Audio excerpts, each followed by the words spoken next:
খারা জবর খারাজের উল্টো পেশে মদ হয়, আর যদি মদ হয় তাহলে এক আলিফ লম্বা করতে হবে। তো এই আয়াতের মধ্যে আলাম নাজআলিল আরদ মিহাদা, মিহাদা হার উপর খারা জবর হওয়ার কারণে এখানে এক আলিফ লম্বা করতে হবে।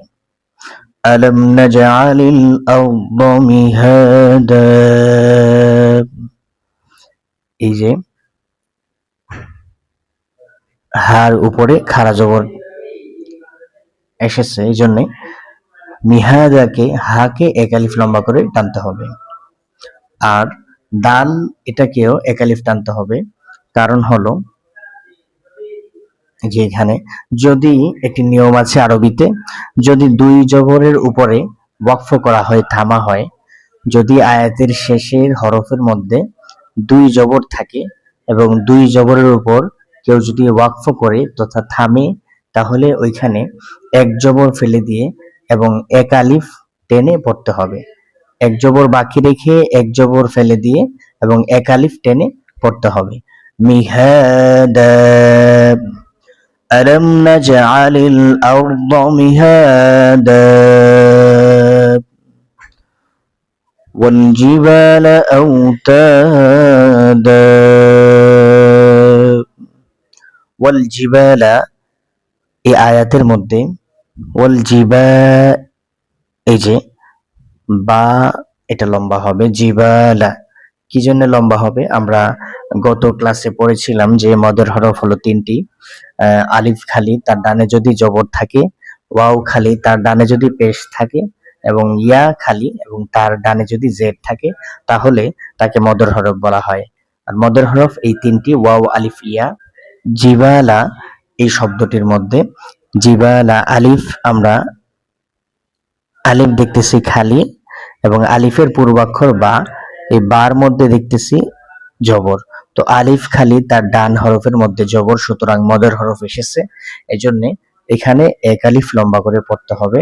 ওয়াল জিবালা, ওয়াল জিবালা আওতাদা, ঠিক তেমনি ভাবে আওতাদা যে শব্দটি আছে, আওতা এখানে লম্বা হবে, এই যে আওতাদা। আওতা লম্বা হবে কেন? জিবালা যে কারণে লম্বা হয়েছে, ঠিক তেমনি ভাবে আওতা লম্বা হবে, কারণ আমরা দেখতে পাচ্তেছি আলিফ খালি এবং তার ডান দিকের হরফ হলো তা, তার মধ্যে জবর দেখা যাচ্ছে। তো আলিফ খালি তার ডানের হরফের মধ্যে জবর, সুতরাং মদের হরফ এটা, এজন্য এক আলিফ টানতে হবে। আওতাদা, এবং দা এটাও এক আলিফ টানতে হবে, কি জন্য? আমরা আগে আলোচনা করেছি যে এই যে মিহাদা, এখানে দাটা যে কারণে লম্বা হবে, ঠিক সেই কারণে আওতাদা এখানেও লম্বা হবে। মিহাদা যে যে হরফের মধ্যে থামা হবে, সে হরফের মধ্যে যদি দুই জবর থাকে তাহলে সেখানে এক আলিফ টেনে থামতে হবে। ঠিক তেমনি ভাবে আওতাদা আমরা দেখতে পাচ্ছি এখানে ওয়াকফ করা হয়েছে দালের মধ্যে এবং দালের উপরে দুই জবর দেখতে পাচ্ছি আমরা, তাই এখানে এক আলিফ টেনে থামতে হবে। ওয়াল জিবালা আওতাদা, আমরা আবার শুরু থেকে পড়ি। আলাম নাজআলিল আরদ মিহাদা ওয়াল জিবালা আওতাদা। আমরা পরবর্তী আয়াতে যাই।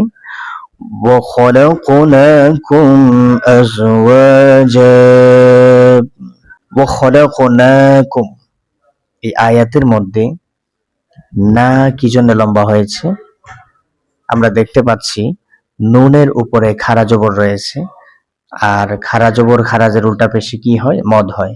মদ হলে এক আলিফ টেনে পড়তে হবে, এজন্য না এখানে খারা জবর এসেছে, তাই এখানে এক আলিফ টানতে হবে, যেমনটা আমাদের পূর্বের আয়াতে চলে গেছে।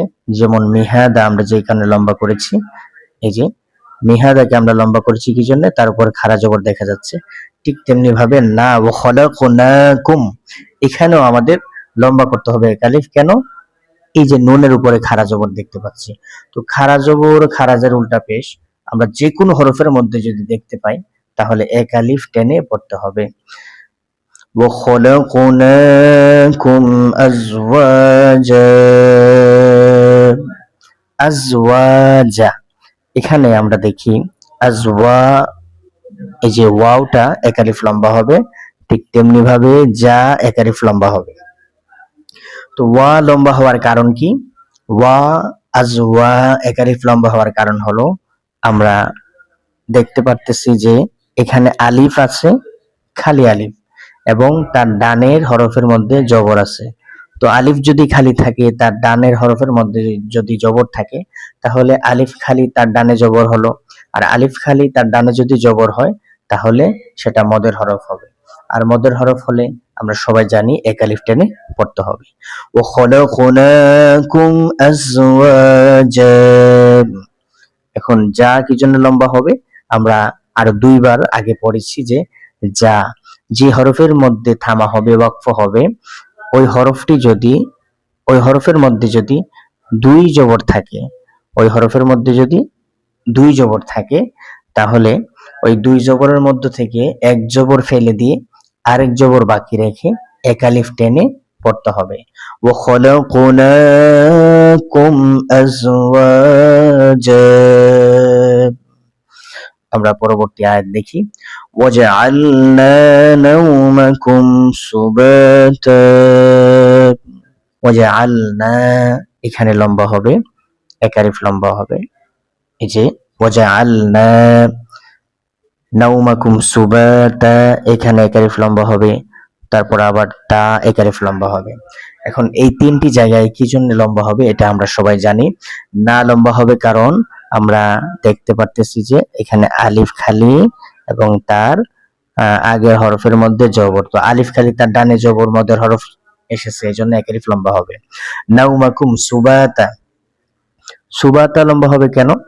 আমরা দেখতে পারতেছি সুবাতা এখানেও আলিফ খালি এবং তার ডান হরফের মধ্যে জবর, আলিফ খালি তার ডানে জবর, সুতরাং মদের হরফ হলো, এই জন্য এক আলিফ লম্বা হবে সুবাতা। এবং তা লম্বা হবে কেন? আমরা মাত্র পড়লাম যে যে হরফের উপর ওয়াকফ করা হবে, থামা হবে, ওই হরফটির মধ্যে যদি দুই জবর থাকে, ওই হরফের মধ্যে যদি দুই জবর থাকে, তাহলে এই দুই জবরের মধ্য থেকে এক জবরকে ফেলে দিয়ে এক জবর বাকি রেখে এক আলিফ টেনে এটার মধ্যে থামতে হবে। ওয়াজআলনা নাওমাকুম সুবাতা ওয়াজআলনা লাইলা লিবাসা। এই আয়াতের মধ্যে দুই জায়গায় লম্বা হবে, একটা হবে লিবাসা, বা লম্বা হবে, আরেকটি সা লম্বা হবে। বা লম্বা হবে কেন? আমরা দেখতে পারতেছি মদের হরফ এসেছে, যে আলিফ খালি তার ডান হরফের মধ্যে কি আসছে? জবর আসছে, মদের হরফ। এবং সা কেন লম্বা হলো? এক আলিফ লম্বা হবে কারণ সিনের উপর দুই জবর। তো দুই জবর ওয়ালা হরফের মধ্যে যদি ওয়াকফ করা হয়, থামা হয়, তাহলে এক জবর বাকি রেখে এক জবর ফেলে দিয়ে এক আলিফ টেনে পড়তে হবে। ওয়াজআলনা লাইলা লিবাসা।